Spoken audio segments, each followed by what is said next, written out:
Guys, good morning. कैसे हैं आप लोग? Hope you all are doing well and study very very hard. जैसे कि आप लोगों को पता है, in coordination chemistry we have done kinetic stability up to kinetic stability.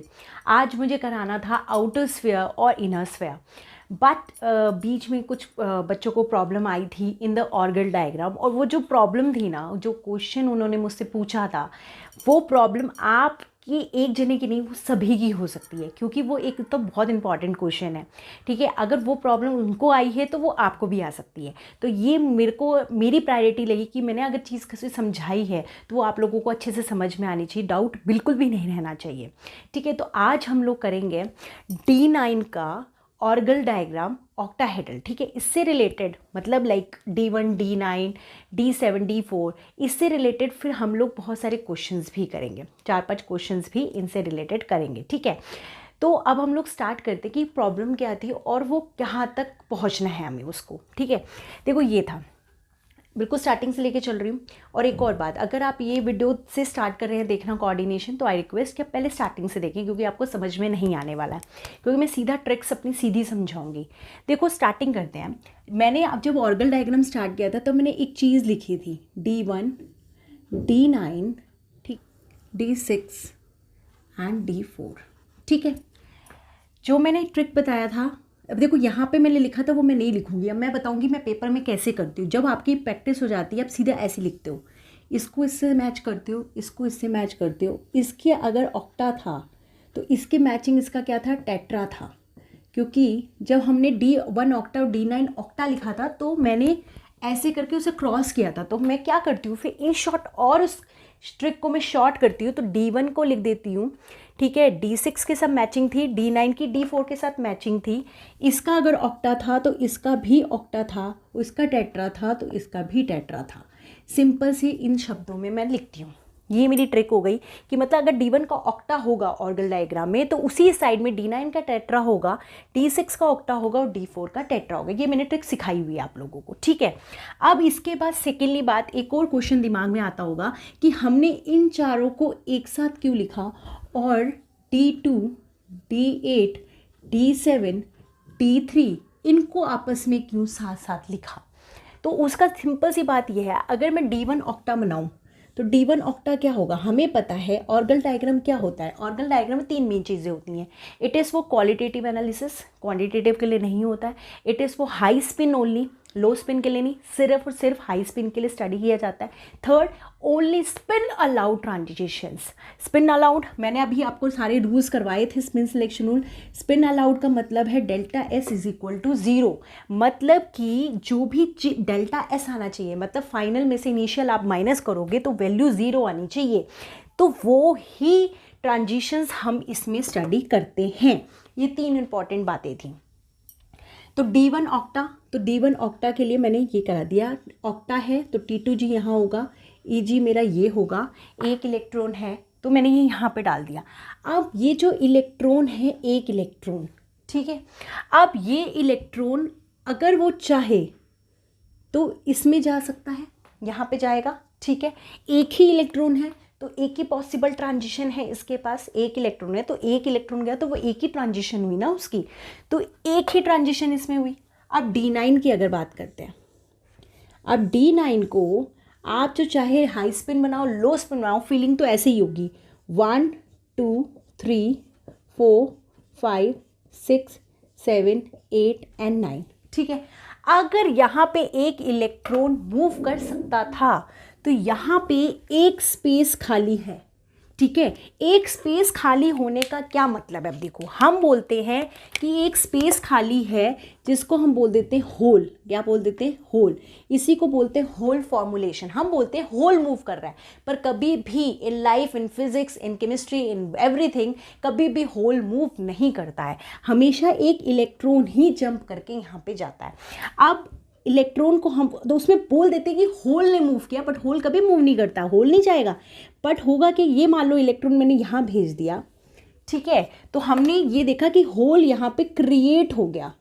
Whole यहाँ पे मतलब कि जब लाइट डाली तो वैसे तो वो था, पर जब लाइट डाली तो एक इलेक्ट्रॉन जंप करके यहाँ पे चला गया, जिसकी वजह से होल यहाँ पे क्रिएट हो गया, जिसमें हम बोल देते कि होल ने मूव किया।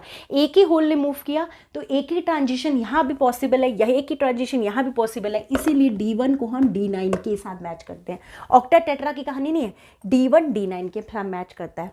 अब देखिए D6 की क्या कहानी हो सकती है, बात समझ में आ रही है ना। इसे हम बोलते हैं होल ने मूव किया, बट होल कभी मूव नहीं करता, इलेक्ट्रॉन ने ही जंप किया। पर इलेक्ट्रॉन ने जब जंप किया तो यहाँ होल क्रिएट हो गया, जिसकी वजह से ये ट्रांजिशन हो गई, इसलिए हम बोल देते हैं कि होल ने ट्रांजिशन कराई। पर एक ही होल ने कराई तो इसलिए एक ट्रांजिशन इसमें हुई, एक ट्रांजिशन इसमें हुई, इसलिए ये दोनों एक दूसरे से सिमिलर होते हैं। अब आते हैं D6 की। एक और बात और बतानी मुझे इसमें, अब स्पिन की बात, ये ऐसा था, ये ऐसा ही गया, स्पिन में कोई भी चेंज नहीं हुआ। स्पिन देखने के दो तरीके होते हैं, ऐसा गया ऐसा ही चला गया, delta S is equal to 0। और दूसरा तरीका भी मैंने बताया था, अगर आपने मेरी क्लास देखी होगी, स्पिन मल्टीप्लिसिटी निकालो। एक अनपेयर्ड इलेक्ट्रॉन है तो spin multiplicity is equal to 2। अब मैंने इसको एक्साइट करके यहाँ भेजा, अगर अब देखोगे स्पिन मल्टीप्लिसिटी एक्साइट करने के बाद भी एक ही इलेक्ट्रॉन है, स्पिन मल्टीप्लिसिटी इज 2, तो 2 में से 2 गए, delta S is equal to, अगर मान लो ये S1 है ये S2 है, तो S2 minus S1 is equal to 0, मतलब ये ट्रांजिशन अलाउड है। अब इसमें देखो, ठीक है, पहले मान लो ये इलेक्ट्रॉन नहीं गया था, ये यहाँ पे था, ठीक है, तो कितने अनपेयर्ड इलेक्ट्रॉन है, 1, तो spin multiplicity is equal to 2। और अगर जब ये इलेक्ट्रॉन जंप कर गया यहाँ पे, अभी भी क्या है, एक ही इलेक्ट्रॉन है, spin multiplicity is equal to 2, delta S is equal to 2 minus 2 is equal to 0, मतलब ये भी ट्रांजिशन अलाउड है। ठीक है, अब आते हैं यहाँ पे 6, 1 2 3 4 5। क्यों मैंने पेयरिंग नहीं कराई, क्योंकि ये हाई स्पिन के लिए होता है। 5, ये हो गया 6। अब यहाँ पे पहले बिफोर ट्रांजिशन देखो स्पिन मल्टीप्लिसिटी कितनी है, 1 2 3 4, तो स्पिन मल्टीप्लिसिटी कितनी हो जाएगी 5, क्योंकि 4 अनपेयर्ड इलेक्ट्रॉन है तो स्पिन मल्टीप्लिसिटी कितनी हो जाएगी 5। अब मैंने क्या किया, इसको उठाया और जंप करा दिया यहाँ पे, ठीक है, यहाँ पे मैंने इसको जंप कराया तो स्पिन मल्टीप्लिसिटी कितनी होगी, देखो 1 2 3 4 5, मतलब 4 अनपेयर्ड इलेक्ट्रॉन है तो एक बढ़ा दोगे स्पिन मल्टीप्लिसिटी जी आ जाएगी, तो delta S is equal to 0। अब आप मुझे ये भी कह सकते हो, मैम ये भी तो हो सकता है आप इस वाले इलेक्ट्रॉन को उठा के मतलब नेक्स्ट चांस में अगर मैंने और लाइट डाली तो ये इलेक्ट्रॉन उठ के यहाँ चला जाए। अब ये क्यों नहीं ट्रांजिशन अलाउड होगा, क्योंकि ऑर्गल में सिर्फ स्पिन ट्रांजिशन जो कि स्पिन अलाउड होते हैं सिर्फ वही अलाउड होते हैं। ये तो मेरा अलाउड हो गया। अब मैं अगर सेकेंड इलेक्ट्रॉन की बात करूँ तो सेकेंड इलेक्ट्रॉन ये वाला जंप करेगा, ये भी ऊपर की तरफ है, ये भी ऊपर की तरफ है, जब ये जाएगा तो ये ऊपर की तरफ ही जाएगा, ठीक है ना, ऐसे ही जाएगा, चूंकि अलाउड नहीं है क्योंकि स्पिन चेंज हो गया। और अगर स्पिन मल्टीप्लिसिटी से देखोगे तो आपने ये से भर दिया, मान लो ऐसे चला गया, मान लो पहले स्पिन मल्टीप्लिसिटी कितनी थी 5, ठीक है, जाने के बाद अब कितनी है 1 2, दो ही अनपेयर्ड इलेक्ट्रॉन है, spin multiplicity is equal to 3, पहले 5 थी अब कितनी होगी 3, तो 5 माइनस 3 इज इक्वल टू 2, तो डेल्टा इसकी वैल्यू 0 ना के 2, मत इसीलिए सेकेंड ट्रांजिशन अलाउड नहीं है, एक ही ट्रांजिशन अलाउड है। तो एक ट्रांजिशन इसमें अलाउड, एक ट्रांजिशन इसमें अलाउड, इसमें होल मूव कर रहा है, तभी D1 D9 D6 एक जैसे हैं। इसी तरह 4 को देख लो, 4 पे अगर हम आए, ये मैं पूरा डिटेल में करा रही हूँ और अभी मैं बहुत इंटरेस्टिंग बात आप लोगों को बताऊंगी। 1 2 3 एंड 4 हाई स्पिन बनाना है, ठीक है। अब पहले देखो स्पिन मल्टीप्लिसिटी कितनी है, S is equal to 1 2 3 4 and 5, ठीक है। अब आपने क्या किया, एक इलेक्ट्रॉन को उठाया और यहाँ जंप करा दिया, ठीक है। अब HNU दिया, यहाँ से अपने HNU दिया तो फिर HNU के बाद ये इलेक्ट्रॉन जंप करके चला गया। अब स्पिन मल्टीप्लिसिटी देखो, स्पिन मल्टीप्लिसिटी कितनी 1 2 3 4, तो ये हो गई 5, 5 minus 5 that is delta S is equal to 0। अब आपने कहा मैं, अब देखो इसमें क्या हुआ, यहाँ पे अगर पहले की बात करें तो ये इलेक्ट्रॉन भी जा सकता था, ये इलेक्ट्रॉन भी जा सकता था, ये इलेक्ट्रॉन भी जा सकता था। Total 3 transitions can be possible, मतलब अगर एक एक करके करें, ये भी इलेक्ट्रॉन जा सकता था, ये भी जा सकता था, 3, तो 3 ट्रांजिशंस आर पॉसिबल,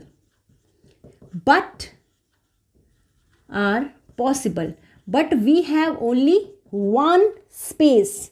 स्पेस तो एक ही है, but we have one space, एक ही स्पेस है, मतलब वन होल है, वन होल है, ठीक है। तो जिसकी वजह से ये बोलते हैं कि होल है, ठीक है। तो ये एक होल है यहाँ पे प्रेजेंट, जिसकी वजह से एक ही ट्रांजिशन पॉसिबल है। बट आपने कहा कि मैम एक बार हम करवा के देखते हैं कि अगर मैंने इसको भेज दिया तो क्या होगा। ये तो फर्स्ट ट्रांजिशन हुआ। अब आपने कहा ये भी भेज देते हैं। पहली बात तो ये होगा नहीं, क्योंकि ऐसा स्पिन अलाउड ही नहीं है। मान लो भेज दिया और ये पलट भी गया फॉर एग्जाम्पल। अब देखो, पहले स्पिन मल्टीप्लिसिटी कितनी आ रही थी, 5।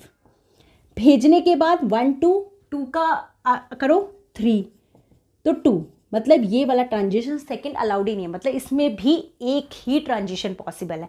बस डिफरेंस ये है कि D1 D6 में इलेक्ट्रॉन मूव कर रहे हैं, D9 D4 में भी इलेक्ट्रॉन मूव करते हैं, बट वहाँ पे एक होल होता है, वी हैव अ स्पेस, जिसके वजह से यहाँ पे हम बोल देते हैं कि होल मूव कर रहा है, बट होल कभी भी मूव नहीं करता। इसलिए हम इन चारों को साथ में लिखते हैं, इन चारों को साथ में लिखते हैं। अब द मोस्ट इंपॉर्टेंट पार्ट जो कि क्वेश्चन एंड डाउट है, कि अभी हमने देखा कि इनके जो हम अभी देख रहे हैं, जिसके वजह से we have only one transition. अगर जो हम देखें, क्योंकि अलाउड तो सिर्फ एक ही है, स्पिन अलाउड, बट फिर भी in the spectra we have अभी मैं बताती हूँ फिर से, ठीक है। वी गॉट अ 2 हम्स, हमें 2 हम्स मिलते हैं। इसी का डिटेल हम पढ़ेंगे। देखो, अभी हम कर रहे हैं D9 का, हम ऑक्टा पढ़ रहे हैं, ठीक है। पर जब मैंने क्लास कराया था तब मैंने यहाँ पे बताया था कि जो D1 D9 D6 D4, इसके लिए ग्राउंड होती है D, और D स्प्लिट होता है, क्योंकि D1 था तो यहाँ पे हो जाता है 2, जो कि इसके लिए भी सेम होता है 2। सब ट्रिक्स करवा चुकी हूँ मैं। ये 2 में स्प्लिट होता है, that is T2G and EG, ठीक है।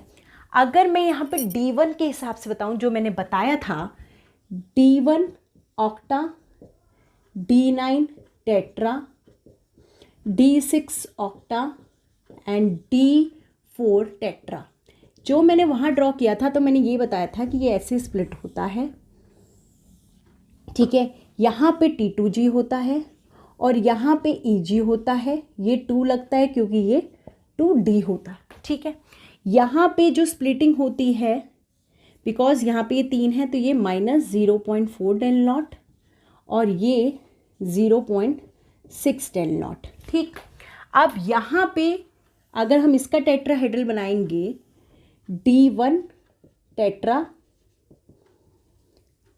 D6 tetra, D9 octa and D4 octa, ठीक। यहाँ पे ये बेरी सेंटर हो गया। अब यहाँ पे EG आ गया, यहाँ पे 2T2G आ गया, ये उल्टा हो गया, ये 0.6 डेल नॉट हो गया, ये 0.4 डेल नॉट हो गया, ठीक है। हम बताते हैं इस तरीके की स्प्लिटिंग होती है। अगर हम इसको देखें तो we get only one transition, जो कि हो गया EG से लेके T2G तक। अगर ऐसा ही रहता, क्योंकि हम ग्राफ बनाते हैं एब्जॉर्बेंस वर्सेस लैम्डा, एक और ग्राफ बन सकता है, this is called molar absorptivity. ये भी मैंने आपको बताया है, मोलर एब्जॉर्प्टिविटी, लीटर पर मोल पर सेंटीमीटर, ये इसकी यूनिट होती है।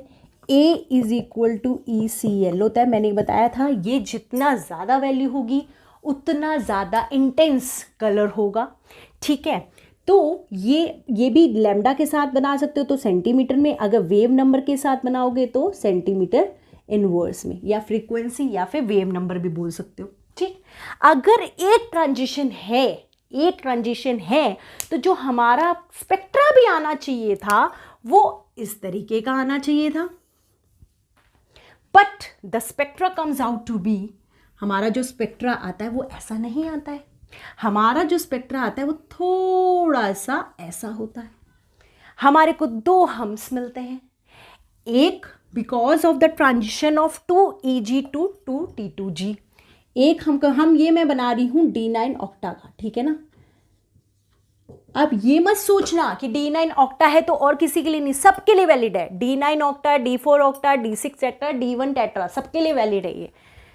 तो आना चाहिए था ये, मिल गया ये। अब ये जो एक हम्प है ये तो है 2EG, के, ठीक है, ये तो हमारे को पता चल गया। ये हम्प क्यों है? ये हम्प है because of the Jahn Teller distortion. जो ये हम्प हमको मिला है वो किसकी वजह से है? जॉन टेलर डिस्टॉर्शन की वजह से है।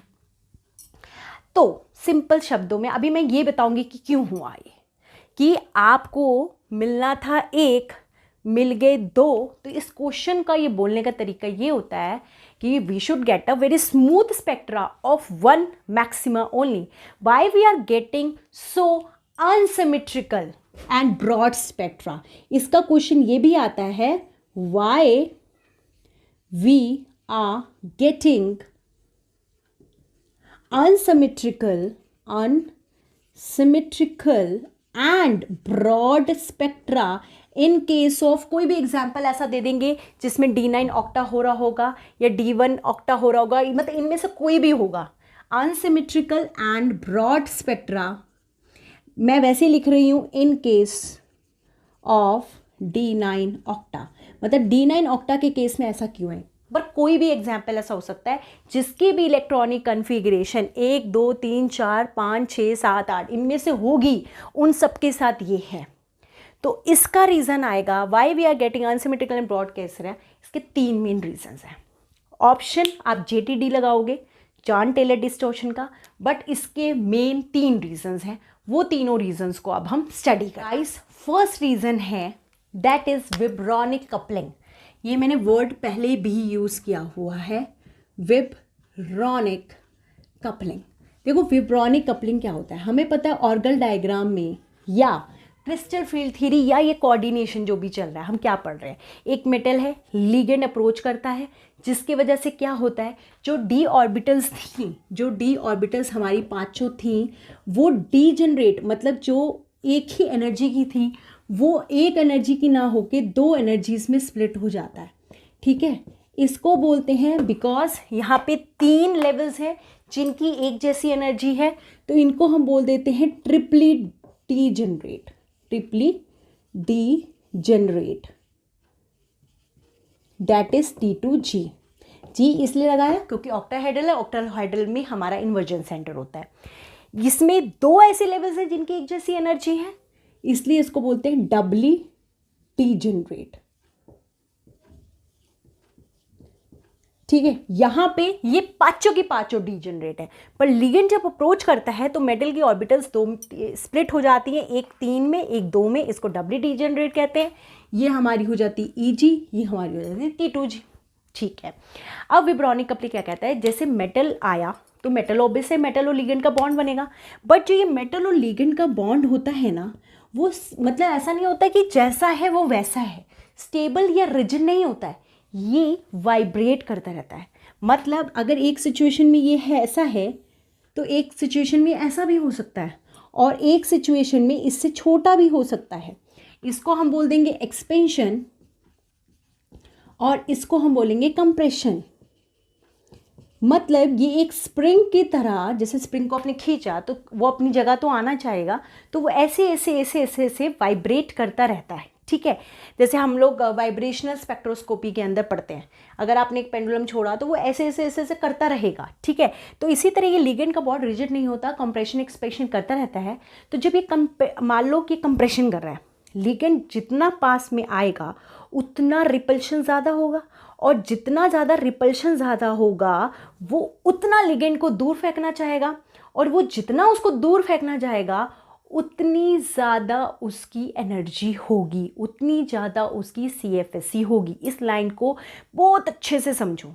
मेटल के पास जब लिगेंड जितना जितना जितना पास में आएगा उतना ज़्यादा रिपल्शन बढ़ता चला जाएगा, जितना ज़्यादा रिपल्शन होगा वो उसको और दूर फेंकेगा कि तुम जाओ, तो जिसकी वजह से एनर्जी बढ़ जाएगी।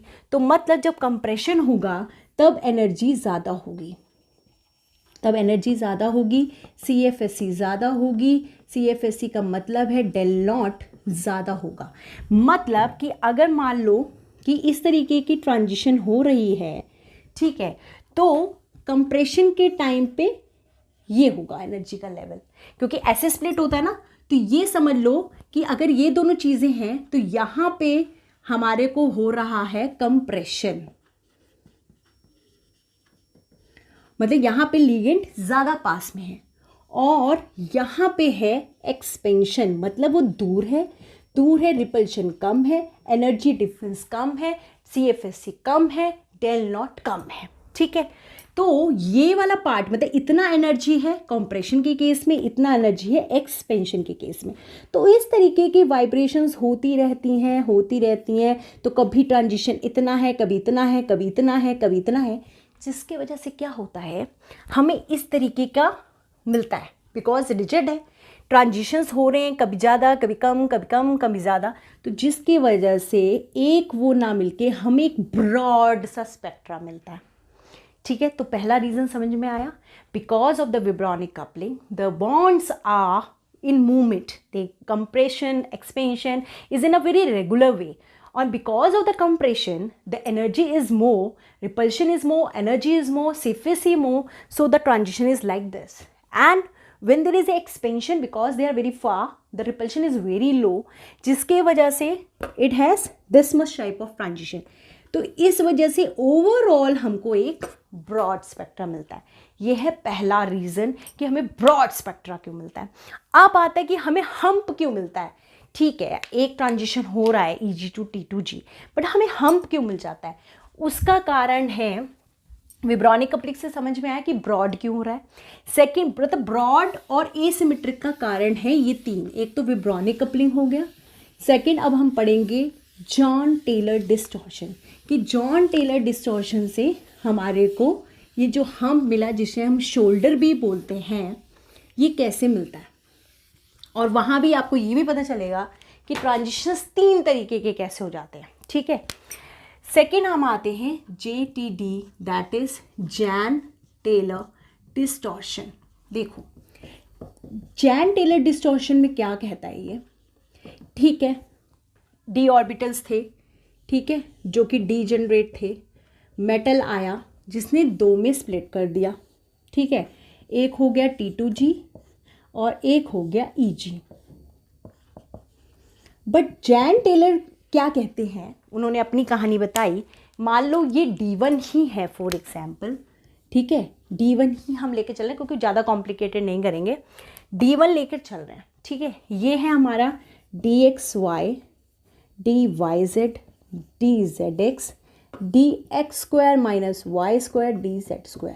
जैन क्या कहते हैं कि एक इलेक्ट्रॉन किस में आया, DXY में आया। ठीक है, अब यहाँ तो कोई भी इलेक्ट्रॉन नहीं है, अब लिगेंड अभी अप्रोच कर रहा है, एक इलेक्ट्रॉन प्रेजेंट है DXY में। वो क्या कहता है, जिस भी ऑर्बिटल में इलेक्ट्रॉन प्रेजेंट होता है उसको जो है जैसे कि वहाँ पे हमारे इलेक्ट्रॉन्स हैं बहुत ज़्यादा, ठीक है, वो क्या करता है, वो थोड़ा सा उसे प्रोटेक्शन प्रोवाइड कर देता है मेटल को। मतलब मेटल की 5 ऑर्बिटल है, ठीक है, 5 ऑर्बिटल हैं, 1 2 3 4 5, ठीक है, चारों तरफ से लिगेंड आ रहे हैं। ऑक्टाहेड्रल में क्या होता है, हमारे कहाँ से लिगेंड आते हैं, अलोंग द एक्सिस आते हैं। अलोंग द एक्सिस कौन सी है, DX² माइनस Z²। वहाँ पे रिपल्शन ज़्यादा होती है जिसकी वजह से एनर्जी उनकी ज़्यादा हो जाती है, इनकी कम हो जाती है। यहाँ पे इलेक्ट्रॉन यहाँ पे प्रेजेंट है, वो इलेक्ट्रॉन जो DXY में था वो थोड़ा सा उसको प्रोटेक्ट करता है, इलेक्ट्रॉन डेंसिटी यहाँ पे ज़्यादा है, थोड़ा सा अपने मेटल को प्रोटेक्ट कर ले जाता है उसके रिपल्शन से, जिसकी वजह से क्या होता है, इसकी एनर्जी थोड़ी सी कम हो जाती है। मतलब अगर मैं ये बेरी सेंटर बनाऊं, because of the presence of electron in the DXY it protects the metal from the ligand to somewhat, जिसकी वजह से इसकी एनर्जी हो जाती है थोड़ी सी कम, और इसकी एनर्जी यहाँ पे हो जाती है, यहाँ हो जाता है DXY और यहाँ पे हो जाता है DYZ एंड DXZ। क्योंकि DXY में था तो थोड़ा सा इफेक्ट DX² Y² में भी आ जाता है, ये दो में स्प्लिट हो जाता है। अगर मान लो ये बेरी सेंटर है तो इसकी एनर्जी DZ² की ज़्यादा बढ़ जाती है और DX² माइनस Y² की थोड़ी सी कम हो जाती है। इलेक्ट्रॉन भाई साहब प्रेजेंट है यहाँ पे, मतलब CFSE तो यहाँ पर हुआ, पर जैन टेलर कहते हैं बिकॉज एक इलेक्ट्रॉन यहाँ पे प्रेजेंट है जो कि थोड़ा सा मेटल को प्रोटेक्ट करेगा, जिसकी वजह से एनर्जी उसकी डंप हो जाएगी, कम हो जाएगी, और XY की थोड़ी सी कम हुई तो यहाँ भी कम हुई। तो इस तरीके के 4 लेवल में ये स्प्लिट होता है। और ये इलेक्ट्रॉन की प्रोबेबिलिटी है यहाँ भी जा सकता है, यहाँ भी जा सकता है, और यहाँ भी जा सकता है। मीन्स हमने अभी एक ट्रांजिशन बताया EG to T2G। EG मतलब मैं D9 अगर ऑक्टाहेड्रल बोलूँ, या फिर अगर हम D1 की बात कर रहे हैं तो एक ट्रांजिशन पॉसिबल है सिर्फ T2G से EG। अगर D9 ऑक्टा की बात करेंगे तो EG नीचे आ जाता है, EG to T2G एक ही ट्रांजिशन पॉसिबल। पर जैन टेलर कहते हैं नो, एक नहीं है, 3 ट्रांजिशंस पॉसिबल है। वो यहाँ भी जा सकता है, वो यहाँ भी जा सकता है, और वो यहाँ भी जा सकता है।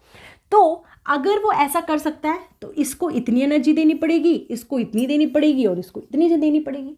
एनर्जी तो एक जैसी है नहीं। तो होता क्या है, क्योंकि 3 डिफरेंट टाइप की एनर्जीज हैं, तो एक इतना, एक इतना, एक इतना, जैसे विब्रॉनिक कपलिंग में था। तो जिसकी वजह से ऐसा नहीं होता कि हमें 3 अलग अलग स्पेक्ट्रा मिलते हैं।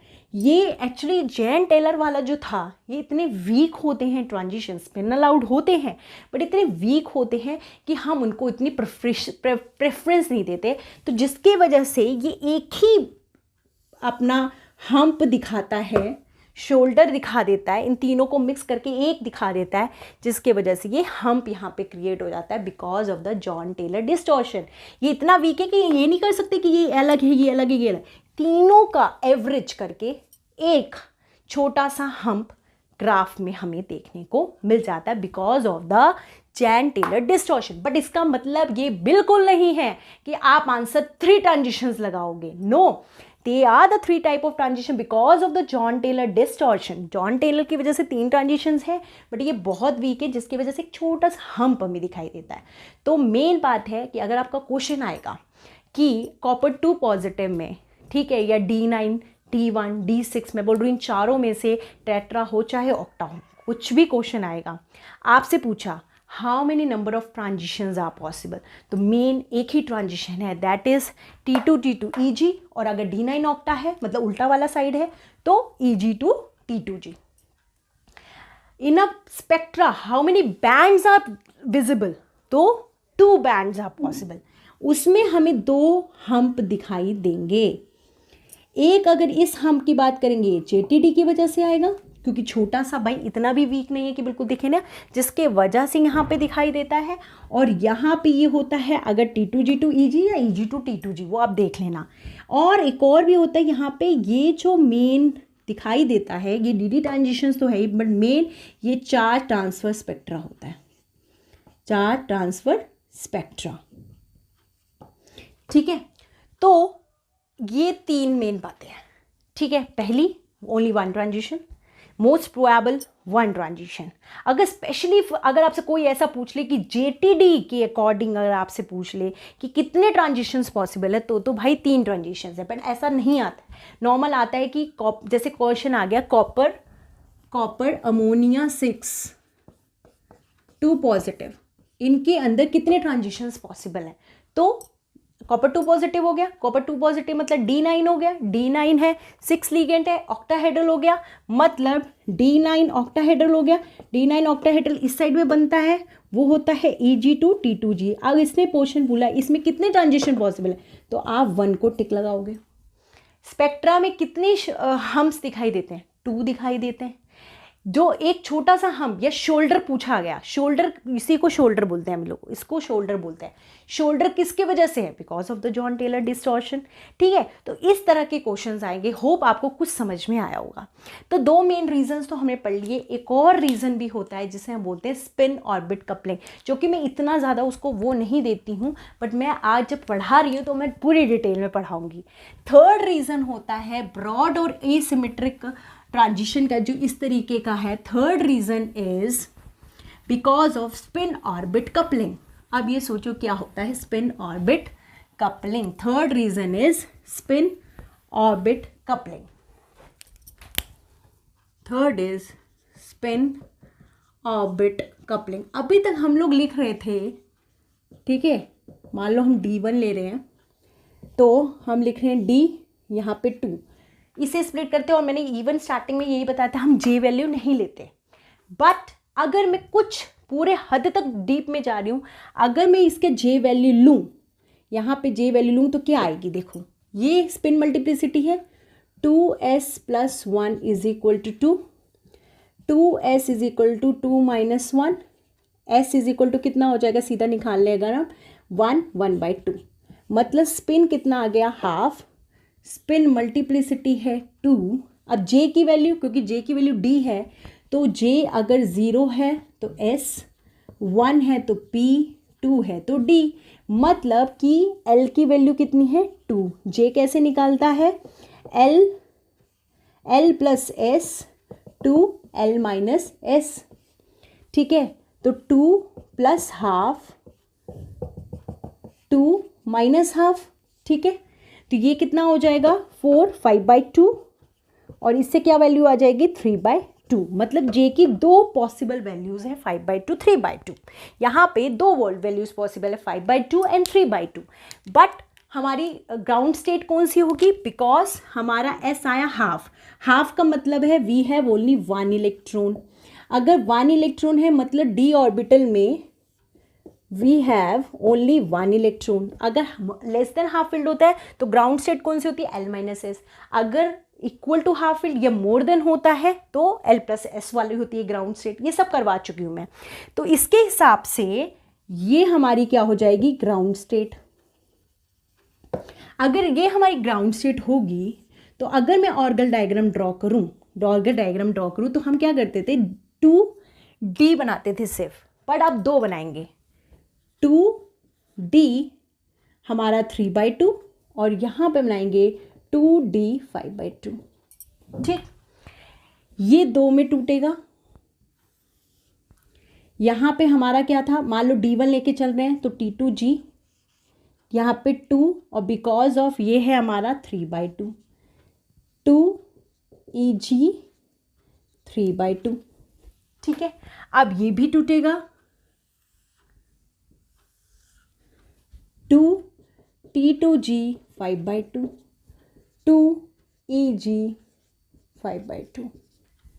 समझ में आ रही है, क्योंकि ये टर्म्स डिफरेंट है तो क्रॉस कर जाएंगी, सेम होंगी तो दूर होंगी, रिपेल होंगी। ये भी मैं चीज़ें करवा चुकी हूँ। अब इसको अगर हम देखें तो कौन कौन सी ट्रांजिशंस पॉसिबल है, देखो एक ये वाली, एक ये वाली और एक ये वाली। अगर हम बहुत डीप में चले जाएं तो ये 3 ट्रांजिशंस इसमें पॉसिबल हैं। बट वही बात, these are very weaker, the transitions are having so many gap, तो जिसके वजह से ये हमको ब्रॉड स्पेक्ट्रा देखने को मिलता है, एक सिंगल पीक देखने को नहीं मिलती है। इसे बोलते हैं स्पिन ऑर्बिट कपलिंग, ठीक है। होप गाइज आपका दिमाग कुछ खुला होगा। ये 3 ट्रांजिशन ये वाली हैं, बट अगर आप ओरिजिनली पूरी तरीके से पूछोगे तो transitions are 1, that is EG to T2G। But broad spectra इसी वजह से आ जाता है बिकॉज ये 3 तरह के अंदर जो ट्रांजिशंस चल रही हैं, जिनके वजह से ये ब्रॉड स्पेक्ट्रा देखने को हमको मिल जाता है, हम मिलता है जॉन टेलर डिस्टॉर्शन की वजह से, ठीक है। अब हम ना 5 क्वेश्चंस करते हैं, देखो क्या वो कर पा रहे हो, और अगर वो कर पा रहे हो तो आपको अब ये अच्छे से समझ में आ गया है। तो गाइस अब हम ये 3 क्वेश्चंस करते हैं तो आपको कुछ हल्का सा क्लियर हो जाएगा कि कैसे करना है। देखो, the broad and unsymmetrical spectra of titanium water 63 positive is mainly due to. देखो पहले क्या काम करना होता है, जो भी आपको कॉम्प्लेक्स दिया हुआ है आपको पहले मेटल की ऑक्सीडेशन स्टेट निकालनी है। टाइटेनियम वाटर के पर कोई चार्ज नहीं होता, 0, तो x + 0 इज इक्वल टू +3, तो x इज इक्वल टू +3, मतलब टाइटेनियम आपको लिखना है 3+ में, ठीक है। टाइटेनियम क्या होता है 22, मतलब D2S2, पर 3 इलेक्ट्रॉन निकाले, 2 यहाँ से निकलेंगे एक इससे, तो ये कितना हो जाएगा D1, मतलब आपको D1 बताना है, 6 है तो ऑक्टा बताना है। हमें पता है जब D1 ऑक्टा होता है तो यहाँ पे हमारा क्या हो जाता है T2G, यहाँ पे हमारा होता है EG। तो इसने क्वेश्चन पूछा है कि D1 ऑक्टा में ब्रॉड और अनसिमेट्रिकल स्पेक्ट्रा क्यों आ जाता है। तो अभी मैंने 3 मेन रीज़न बताए, vibronic coupling, spin orbit and Jahn Teller. पर जब इस तरीके का क्वेश्चन आएगा वो मैंने अच्छे से समझाने के लिए बताया, आंसर आप लिखोगे बिकॉज ऑफ द JTD, टिक लगाओगे आप JTD का, और दोनों ऑप्शंस नहीं मिलेंगे आपको, ये मिलेगा जेन टेलर डिसऑर्डर। और भी कुछ लिखा होगा चार ट्रांसफर स्पेक्ट्रा, ये स्पेक्ट्रा वो स्पेक्ट्रा, बट आपको टिक लगाना है जेन टेलर डिस्टॉर्शन पे। Second, the number of absorption bands observed for Fe63, मैंने क्या बोला, सीधा पहले ऑक्सीडेशन स्टेट निकालो, ये -6 is equal to -3, x -6 is equal to -3, 6 उधर चला जाएगा, 6 में से 3 गए 3, तो आयरन आ गया +3 में। हमें पता है आयरन क्या होता है 26 मतलब D6S2, ये मतलब 3 इलेक्ट्रॉन निकालो D5। हमें पता है D5 का क्या मतलब है, देखो यहाँ अगर हम देखें D5 का क्या मतलब है 1 2 3 4 and 5, ठीक है। इसकी स्पिन मल्टीप्लिसिटी निकालो, 1 2 3 4 5, स्पिन मल्टीप्लाई 6।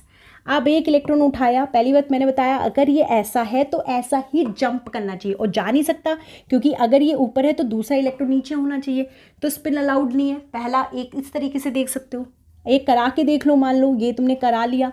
अब स्पिन मल्टीप्लिसिटी देखो 1 2 3, तो स्पिन मल्टीप्लिसिटी कितनी आ गई 4, 6 में से 3 गए 2, delta S is equal to 2, मतलब ये अलाउड ही नहीं है।